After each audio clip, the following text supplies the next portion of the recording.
There's a stretch of road here in Pine Hills that one mom says she and her neighbors are scared to drive on. Now, she says speeding is a big problem here, but her main concern is this traffic light at the intersection of Hiawassee and Coral Cove Drive. You're forced to play chicken with the traffic. Lakeisha Dixon has called Pine Hills home for nearly a decade, but last year, danger was on the doorstep. We still relive that pretty much every day. She and her 13-year-old son were hit by a car while trying to make a left turn from Hiawassee onto Coral Cove. They hit me in the back door, turned my car, complete 180. The car was totaled.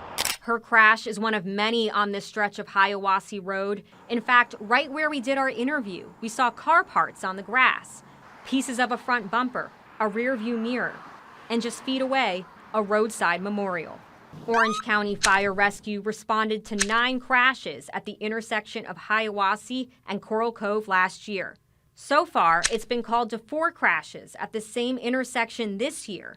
Meanwhile, Dixon's been fighting for safety upgrades like speed feedback signs since her crash last October. I've gone to community meetings, I've called local government, I've spoken to commissioners.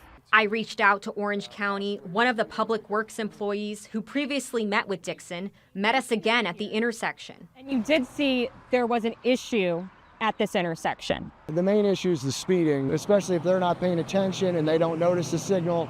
By the time they do, a lot of times they're going too fast to stop at that point. So the problem here is twofold. You have cars speeding up and down this road, but there's also a lack of visibility. So if I'm trying to turn left onto Coral Cove Drive, it's hard for me to see cars coming up that hill. And if you're coming up the hill, it's hard to see that traffic light. That's why the county is adding another one of those signal ahead signs, and they're also going to be adding markings on the road. Orange County says those improvements will be wrapped up in the next 3 months. The county is also adding 2 speed feedback signs. Those are expected to arrive in the next 6 months. Leaders are also going to talk about possibly lowering the speed limit. As soon as that happens, we'll let you know. In Pine Hills, Erica Bergoglio, News 6.